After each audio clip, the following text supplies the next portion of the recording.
Hello and welcome to Racing News 365. My name is Nick Golding and we are here at the Formula E season finale in London. It's the return of Nick's Notepad. It ventured for the first time in Sao Paulo but hasn't been around since, but given it's the season finale, we thought it was the perfect time to bring it back. The Notepad's back, I'm back, let's walk down the Formula E pit lane. It has been media day today and free practice one. It's the season finale, there's 2 races, 7 drivers can still win the championship. All 3 titles are actually still up for grabs. And we've now got some more music. So, for those, this is perfect timing in all fairness, and it sums up how crazy and chaotic Nick's Notepad is. What they're doing right now is practicing the podium celebration. So in a second, they'll start calling out some random driver names, but what they do, which is really, really cool, is they actually welcome some fans up onto the podium to kind of demo what's going to happen at the weekend. So yeah, very good stuff. Let's start with App Cooper then, of course. It's been a really difficult season for them. It's their last as a Mahindra customer team. They're being partnered by Lola next year. Mind your back, yours, you're about to be hit, mate. This is honestly a brilliant start so far. It is also Nico Muller's last race with Abt. He is believed to be going to Andretti next season to replace Norman Nato. Nothing's been officially confirmed yet, but there are rumours throughout the paddock, as you would expect. Moving on to Mahindra, a team we filmed lots of videos with this weekend. Today is the opening day, and we've already filmed 4 videos. Be sure to check them all out when we upload them. Nick and Edo have multi-year deals, so they're not going anywhere, and actually could be a team to watch this weekend. Mahindra have improved considerably over recent races, so don't rule them out for a good points finish. Let's move on to ERT, and it's been a really difficult year for them. They're currently sitting at the bottom of the team's championship. No clue as to what's happening with Sergio Santacamera and Dan Ticktum next season, but it's likely going to be a difficult weekend for them. We have 2 races this weekend. The first is 37 laps, the second is 34, which means there's going to be a slower pace on Saturday but a faster race on Sunday, where things like tyre degradation, get your words out Nick, will come into effect. It's now moving on to McLaren. It always shocks me how quickly we get through these videos. With McLaren, you've obviously got Sam Bird. That made me jump. You've got Sam Bird and Jake Hughes. Jake is rumoured to be leaving. Where he's going, it's unknown at the moment. We've actually got the British National Anthem about to play, which is quite fitting. God Save the King. If you look on the screen, yours, you can see they actually do have, I'm not sure as fans or Formula E workers, who are actually up there doing the celebrations. It's quite unique, and I would like to find out how I can be up there.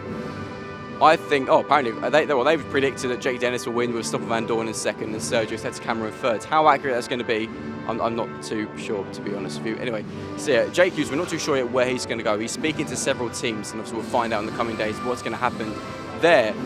One of the teams he's rumoured with is who comes up next in the pit lane is Nissan. Oliver Rowland, obviously one of the 7 title contenders, a real outsider in many ways though. But what's interesting with Ollie is he actually missed the most recent round in Portland due to illness. Yet he remains in a title fight, which is a huge credit to how well he's done this season. Sasha, on the other hand, Sasha Finishers, it's been a really tough year, bless him, and it's unsure if he's going to be sticking around with Nissan next season. It's believed that some talks will take place next week. I think he will stay personally. He's a young driver, very talented driver, and he's actually really, really fast. We've now got the American National Anthem, so it's going really, really well. What's going on, yours? Anyways, so apologies to get loud. Yours is probably now going to show the podium what's going on, which is, yeah, so different. Over there, you've actually got the start-finish straight is obviously behind where it's being filmed. And, yeah, I'll be quiet for a second because this is, yeah, quite loud. And of the 3. I think that's the app, I don't quite know. Apologies for my singing.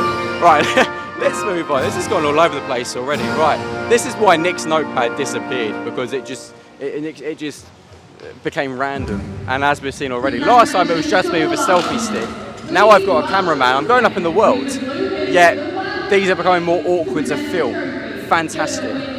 Maserati, Max Günther, a driver who started the year really, really well, and I actually thought it was potentially going to be a title outsider. Hasn't been the case. He's another driver who could potentially, I'm now in the shop, I'm going to move. He's another driver who's potentially on the move, potentially to the team that comes up next, which is DS Penske. Stoffel Van Dorn the Season 8 World Champion, has been confirmed he is leaving the team. There's rumours that he could potentially be swapping places with Max Günther, so it could be that Max Günther is going to DS Penske, Stoffel goes to Maserati, but again, nothing yet confirmed. Jean-Eric Vergne, Jev, he is one of the 7 title contenders, but he is currently 6th in the standings, so he's actually a real outsider as such.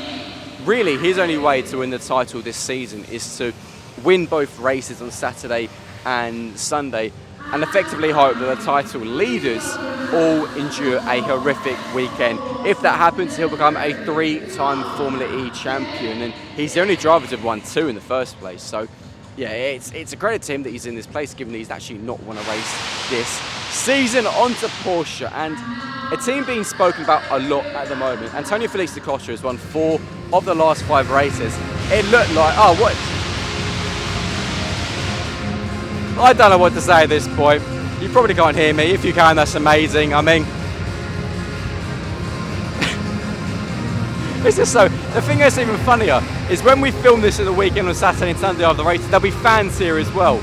Today we're dealing with noise. The next 2 days we're dealing with fans. So, Porsche, Antonio Felix da Costa has won 4 of the last 5. Is now a title outsider in 4th. He needs to win tomorrow, realistically, to have, or today when the video goes out on Saturday morning, to win the championship. Pascal Wehrlein is only 12 points behind Nick Cassidy.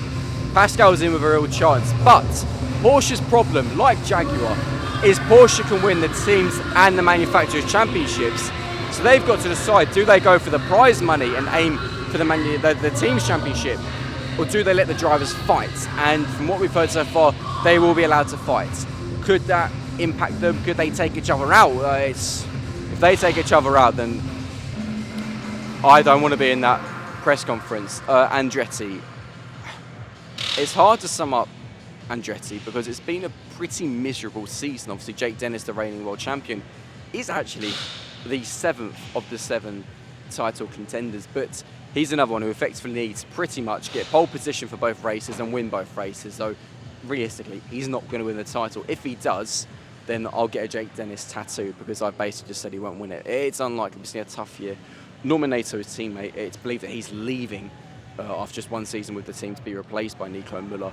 It wouldn't surprise me if it's a good weekend here, but yeah, it's weirdly, Andretti were incredible last season, in particular in qualifying. This season, it just hasn't worked over 1 lap, and in London, it is a circuit which they have very good history at, where qualifying is very important. This is more of a proper Formula E circuit. There's no peloton style, there's no going 6 wide. It's a tight and twisty circuit with plenty of elevation changes, and obviously it's going to be really hot as well, which could come into it.